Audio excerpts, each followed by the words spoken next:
Bonjour, je suis Olivier Chagnon et je suis très heureux de ce nouvel épisode d'Ensemble en famille, le balado de la Maison des familles de Granby Région qui s'adresse à toutes les familles, mais surtout qui offre un espace pour découvrir les réalités et les défis des parents et des enfants. Aujourd'hui, on a le plaisir d'accueillir deux invités très spéciales, Claudine Leroux, la directrice générale de la Maison des familles, et Marie-Soleil P. Laroche, qui est intervenante famille, qui vont nous partager leur expertise et leur expérience autour d'un sujet très important, vivre la différence en famille. C'est pas au jour 1 où est-ce qu'on va savoir quoi faire et qu'on va accepter ce diagnostic-là. Il y a des étapes. Il y a des étapes. On fait le deuil de cet enfant parfait qu'on souhaitait avoir et on découvre que la perfection, elle est différente, mais elle est là quand même.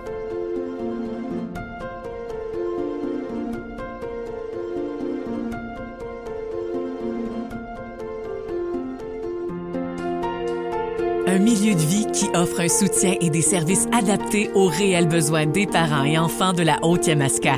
La Maison des familles de Granby Région présente Ensemble en famille. Bonjour Claudine.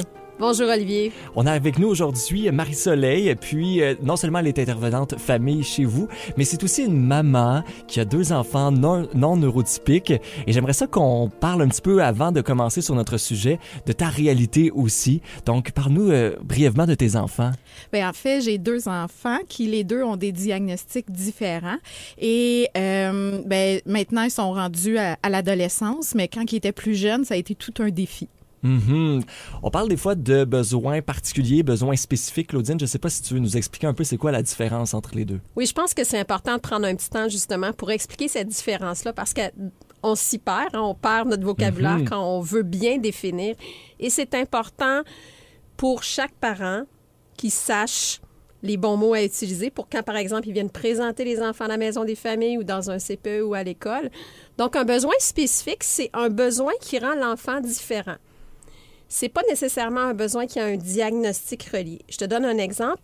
Un enfant issu de l'immigration va avoir un besoin spécifique parce qu'il a une réalité différente de la nôtre et quand il va arriver dans un milieu différent, peut avoir des réactions différentes selon ce qu'il a vécu dans le passé ou selon ce qu'il vit actuellement. Un besoin particulier est souvent un besoin qui est relié à un diagnostic médical. Par contre, le besoin spécifique, ça peut être, par exemple, là, tu vas me dire, oui, mais c'est un diagnostic. Je te donne l'exemple d'un enfant qui a une déficience visuelle. Ouais. Oui, il y a un diagnostic, mais on va l'entrer dans la catégorie des besoins spécifiques, entre autres, nous, dans les haltes garderies, parce que cet enfant-là va fonctionner, on va juste avoir à adapter le milieu. Versus un enfant qui a un diagnostic, des fois, il va falloir faire de plus grandes adaptations pour que l'enfant comprenne mieux ce qui se passe et puis adapter nos interventions en conséquence. Quand il y a un diagnostic comme ça, est-ce que ça veut dire qu'on est plus sur le neurologique? Pas nécessairement? Pas nécessairement. En fait, les diagnostics arrivent plus tard aussi au niveau du développement de l'enfant. Fait qu'au départ, souvent, on a l'impression que c'est un besoin spécifique. Et souvent, les diagnostics vont arriver autour de 3, 4, 5 ans, donc pour l'entrée à l'école. Quand on envisage d'avoir un enfant, la première chose qu'on a en tête, c'est l'enfant parfait, hein? L'enfant qui va faire plein de sports, qui va réussir bien à l'école. C'est pas toujours la réalité, finalement. Effectivement, je me rappelle enceinte, moi, ce que je pensais, c'est que, tu sais, je réfléchissais à, il va ressembler à qui? À moi, à mon conjoint? Qu'est-ce qu'on allait faire en famille? J'avais des belles idées de qu'est-ce qu'allait être notre futur, tu sais. Puis finalement, rapidement, moi, j'ai été capable de voir certains signes chez ma fille qui me disaient que son développement n'était pas dedans ce qu'on appelle la normale. Donc, rapidement, il a fallu que j'aille voir des médecins, poser des questions pour que finalement, à l'âge de 4 ans et demi, on ait un diagnostic pour elle.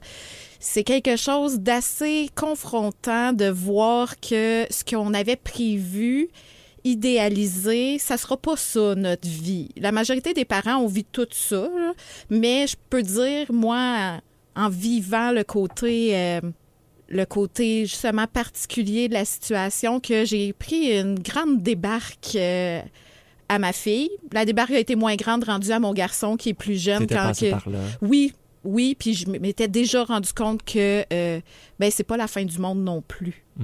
Puis si tu me permets, souvent, l'enfant idéalisé versus l'enfant qu'on a, des fois, c'est pas nécessairement parce qu'il y a un besoin spécifique. Ça peut être tout simplement parce que cet enfant-là est différent.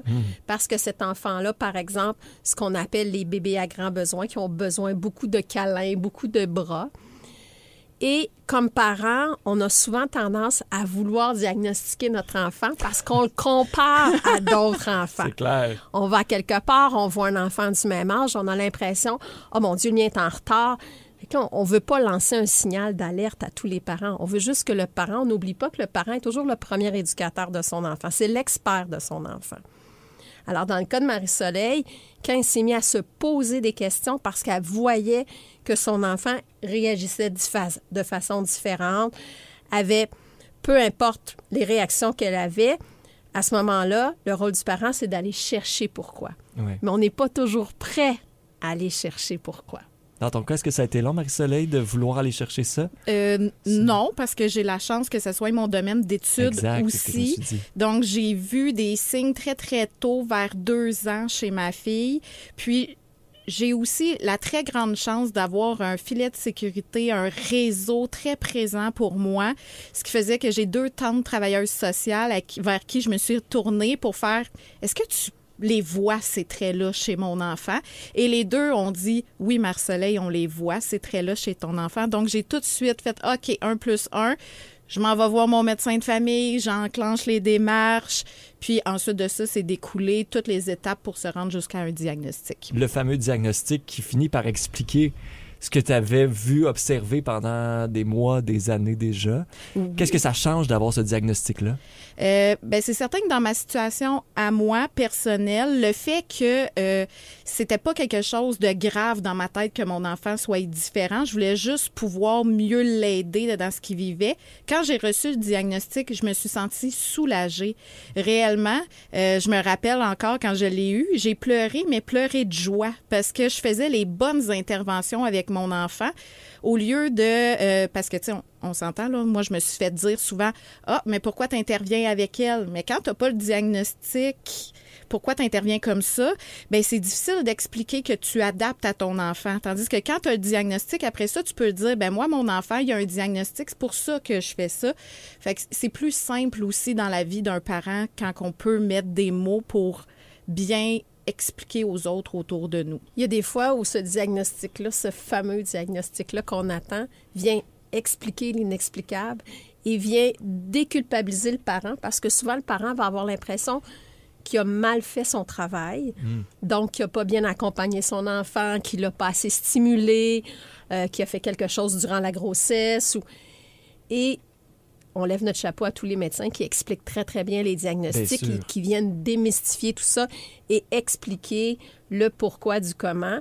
Et par la suite, le parent, c'est pas au jour 1 que tu reçois le diagnostic, puis tu sauras me le dire, Marie-Soleil, c'est pas au jour 1 parce qu'on voit beaucoup de parents qui reçoivent des diagnostics. C'est pas au jour 1 où est-ce qu'on va savoir quoi faire et qu'on va accepter ce diagnostic-là. Il y a des étapes. Il y a des étapes.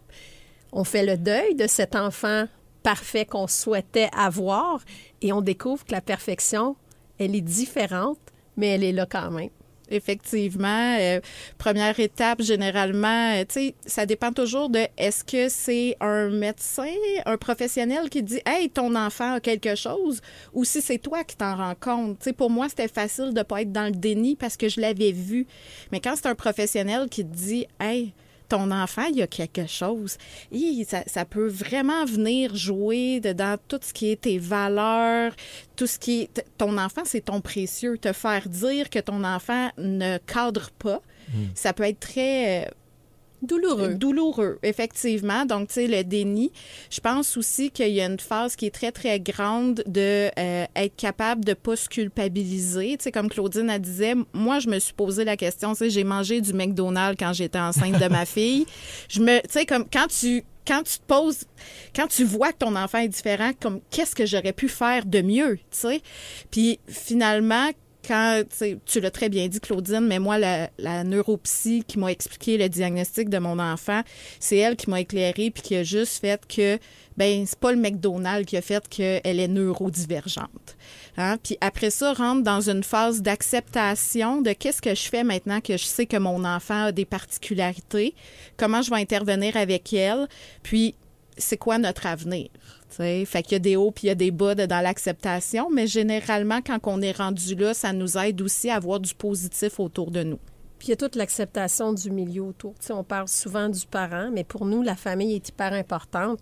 La famille élargie, celle qu'on se crée, a besoin de comprendre aussi. Et il a aussi besoin de faire ce deuil-là et d'adapter son comportement aux besoins réels de l'enfant. Parce que ce qu'on veut, c'est que cet enfant-là grandisse dans le meilleur environnement possible. Et c'est pas juste son parent qui va lui offrir ce milieu-là, mais c'est tout l'entourage. Fait que d'aller informer l'entourage, d'aller le sensibiliser à ce que l'enfant vit au quotidien, comment il va se comporter dans telle ou telle situation, de ne pas prendre ses réactions pour des affronts personnels, de dire, ben il est comme ça, mais il t'aime quand même. Tu sais, je te donne l'exemple d'un enfant qui n'aime pas se faire toucher. Ouais. Mais là, quand il arrive chez grand-maman, puis grand-maman veut donc le câlin, mais cet enfant-là n'est pas capable de recevoir ce câlin-là. C'est pas bon pour lui parce que... C'est trop de stimulation peut-être pour le corps. Exactement. Ouais. Fait que de bien expliquer puis de bien démystifier tout ça, je pense que c'est la clé.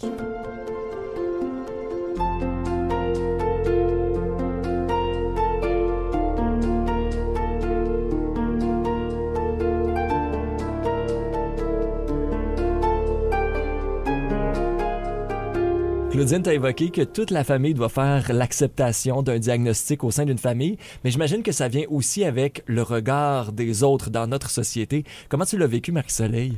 Bien, moi, j'ai eu la chance que quand le diagnostic de ma fille a été expliqué, que mon père soit là aussi. Il y avait mon mari, il y avait moi, puis mon père est venu aussi, puis parce que je lui avais demandé...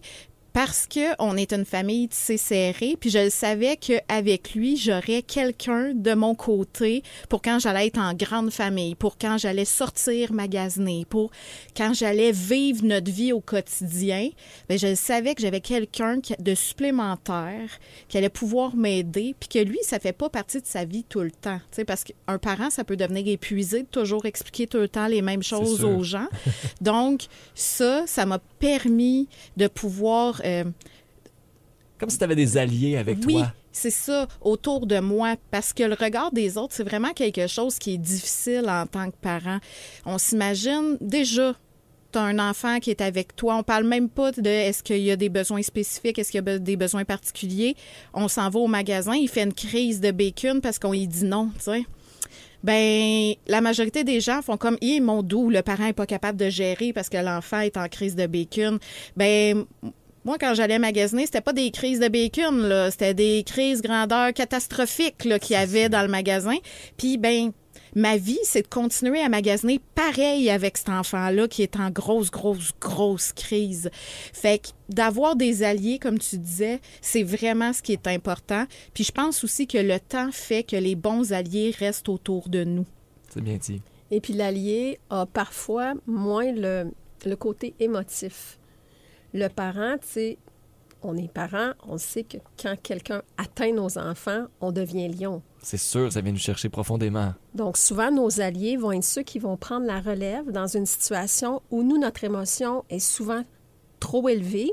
Puis nous aussi, on devient dans la crise un peu existentielle de dire, et où la patience, des fois, va manquer.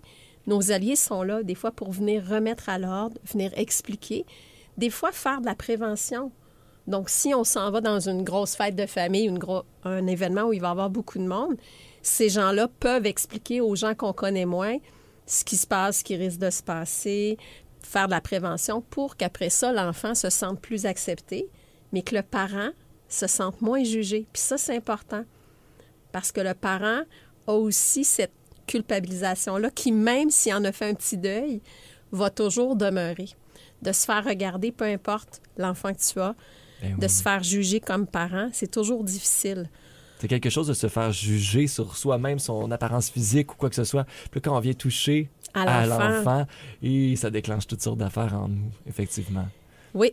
Puis il faut continuer d'être parent, de ne pas vouloir être un super héros, mais de vouloir être simplement un parent qui va avoir des hauts, qui va avoir des bas, qui va avoir des bonnes journées, des moins bonnes journées, et qui va devoir valser avec le comportement de son enfant, les besoins de son enfant, l'attitude, c'est pas toujours facile au quotidien. Marie-Soleil, tu le disais, faut continuer d'aller faire l'épicerie, aller faire du magasinage. Oui. Il faut que notre vie continue malgré un diagnostic puis la vie qu'on a à la maison. Mais après ça, moi, je me dis plus loin que ça, faut voir devant puis voir le potentiel chez les enfants aussi. J'imagine que toi, tes enfants ont des préférences au niveau d'activité. Tu les intègres dans toutes sortes d'affaires. Là. Effectivement, je me suis rendu compte vraiment rapidement que mes enfants aimaient beaucoup, beaucoup, beaucoup la lecture.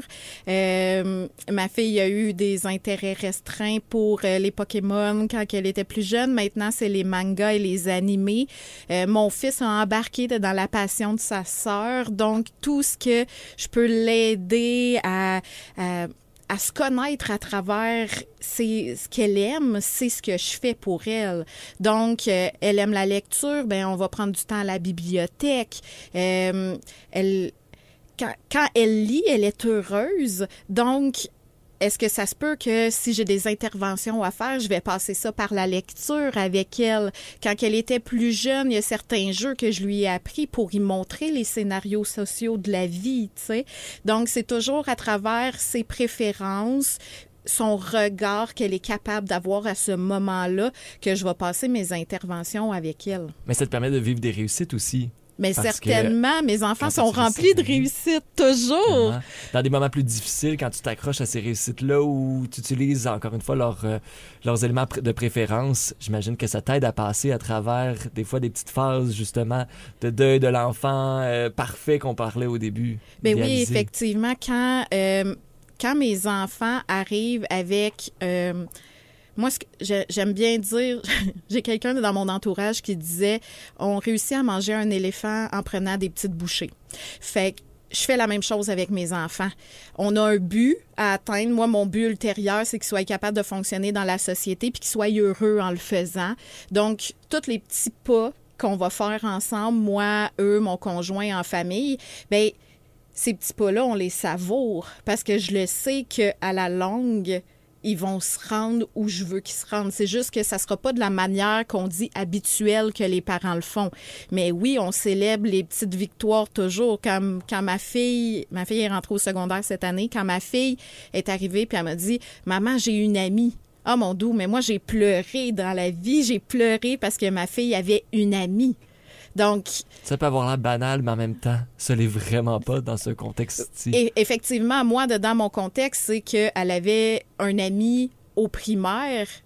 Elle en avait un qui était un réel ami. Les autres, c'était difficile. Elle arrive au secondaire, il faut qu'elle se fasse des nouveaux amis. Et en peu de temps, elle a réussi à s'en faire. Donc, pour moi, c'était une victoire immense du fait qu'elle allait être capable de s'adapter au secondaire parce que j'ai les mêmes craintes que tous les parents. Le passage du primaire au secondaire, c'est quelque chose de difficile. Bien, juste qu'elle me dise « Ouais, mais maintenant, j'ai une amie. » Ah, mon doux, que c'était plus simple pour moi d'aller l'amener à l'école à tous les matins, d'aller la rechercher, de lui demander qu'est-ce que tu as fait aujourd'hui. Donc, oui, les petites réussites, on les vit au quotidien puis ils font du bien. Puis moi, je dirais qu'on pourrait arrêter de dire que c'est des petites réussites. C'est des réussites, point final. C'est des réussites qui sont, pour chaque personne, ça se compare pas des réussites. Si pour elle, c'est le pas qu'elle peut franchir, c'est une réussite. C'est une réussite, oui. Je pense que c'est la société qui nous permet de quantifier les réussites, de dire cette personne-là réussit, celle-là moins. Mais pour l'individu, dans le cas, puis moi, j'ai la chance de côtoyer Marie-Soleil quotidiennement, et je les vois, je les vis, les réussites à travers les récits de Marie-Soleil, mais aussi parce que j'ai le plaisir de connaître ses enfants. Et c'est pas des petites réussites, c'est juste des belles réussites. Fait que je pense que de se permettre, comme parents, de les vivre, les réussites, et de ne pas être gêné de dire que son enfant a réussi ça, même si pour la société, c'est banal. Ce n'est pas banal. C'est une victoire. C'est une victoire. Fait que je pense d'arrêter de quantifier tout ça, ça serait une belle idée là, pour que la société soit plus ouverte à cette différence-là, puis soit capable d'accepter la différence en soi.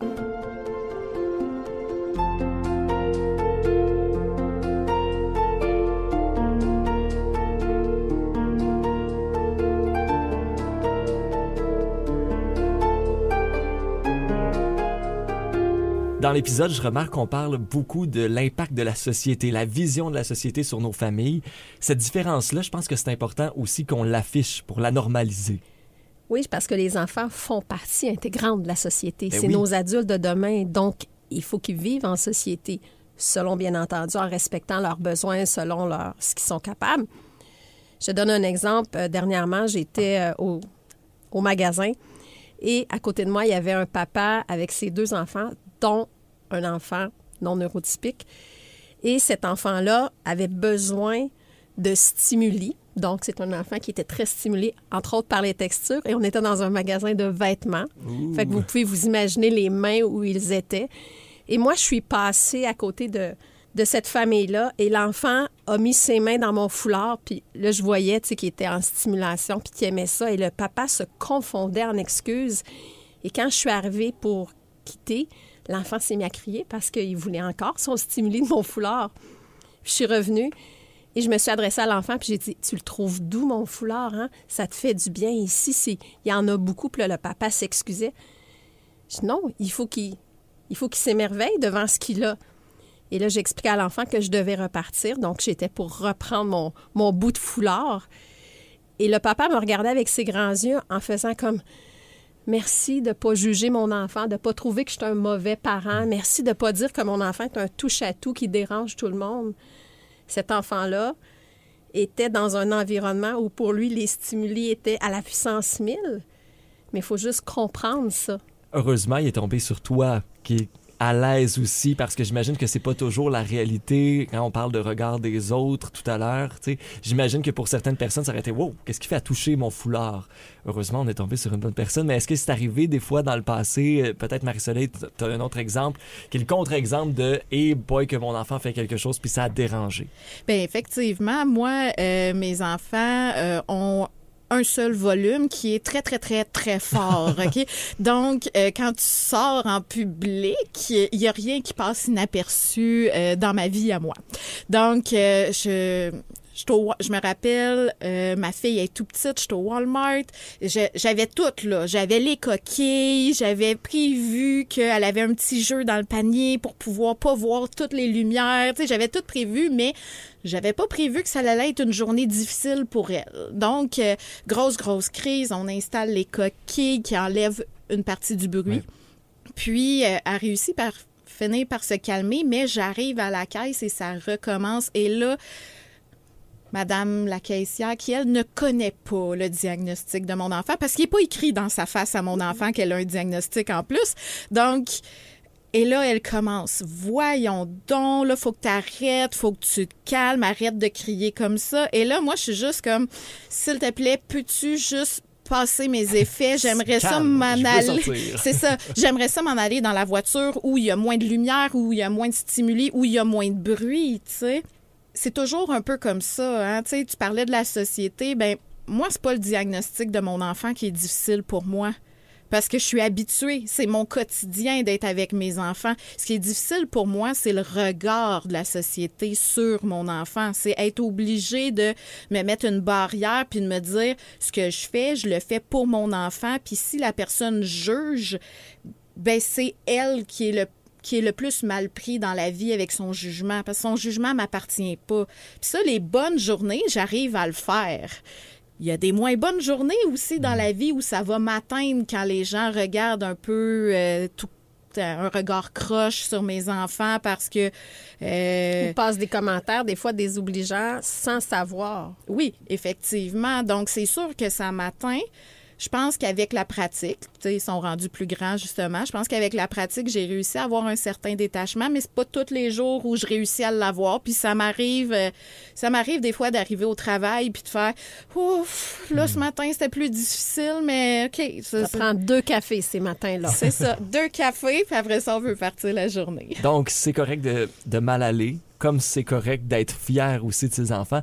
En fait, c'est correct de juste être. C'est ce que j'en comprends. Tout à fait. Juste être. Puis pour les gens autour, avec les sensibilisations qui se font là, au niveau des organisations, des semaines plus spécifiques sur certains troubles X, Y, Z, je pense que d'informer les gens, d'ouvrir leurs horizons, va permettre à ces enfants-là, qui sont bien entendu nos adultes de demain, et à ces parents-là, d'être plus ouverts, de pouvoir plus sortir et d'offrir la meilleure des choses. Oubliez pas que l'expert de l'enfant est toujours le parent. Moi, j'ai déjà entendu ça. On m'a déjà dit, t'es l'expert de ton enfant. Fais-toi confiance. Même des gens qui travaillent dans le milieu hospitalier disent, quand là, t'as l'impression que ton enfant va pas bien, tu le sais, t'es la meilleure personne pour savoir les besoins de ton enfant. Ce fameux-là, expert de l'enfant, j'aimerais ça qu'on en parle justement. Comment on fait pour devenir expert puis se faire confiance là-dedans? Parce que ça, c'est quelque chose de plus précis, se faire confiance. Bien, je pense que ça va avec quelque chose qu'on tait beaucoup dans notre société, qui est l'instinct. Hein? Quand tu vois ton enfant réagir d'une certaine manière, d'y aller avec qu'est-ce que tu penses pour commencer. Puis après ça, c'est de laisser erreur. Tu sais, on devient bon avec nos enfants parce qu'on a essayé quelque chose, ça n'a pas fonctionné, on réessaie autre chose. Mais après ça, quand on va chercher de l'aide, c'est important aussi que la personne qui est devant toi, bien, elle le sache que c'est toi qui est vraiment, mais vraiment la personne qui connaît le mieux ton enfant. C'est quand tu viens à la maison des familles, moi, je dirais jamais à un parent « Ah, mais je pense que tel... » Non, qu'est-ce que toi t'as fait? Qu'est-ce que t'en penses? C'est toi qui es bon avec ton enfant. Moi, je suis là pour t'accompagner dans la vie. Je te dirais que le meilleur message qu'on peut envoyer à tous les parents, c'est « Faites-vous confiance. » Et quand t'es pas certaine, quand t'es pas certain, demande. Oui, et il y en a des ressources autour, justement, quand on a besoin. Exact.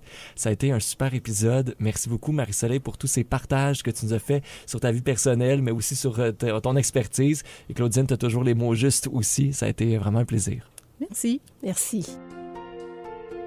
Dans le prochain épisode, on reçoit Claudine Leroux, directrice générale de la Maison des familles, ainsi que Karel Trottier, intervenante famille, pour aborder le sujet des familles d'ici et d'ailleurs. À la Maison des familles de Granby et Région, nous accompagnons les familles afin de maintenir l'harmonie et l'équilibre familial. Une main tendue et ce pour toutes les familles. Vous désirez connaître l'ensemble de nos services? Passez nous voir à nos adresses de Granby et Waterloo ou visitez le mfgr.org. Ensemble en famille, une production M105.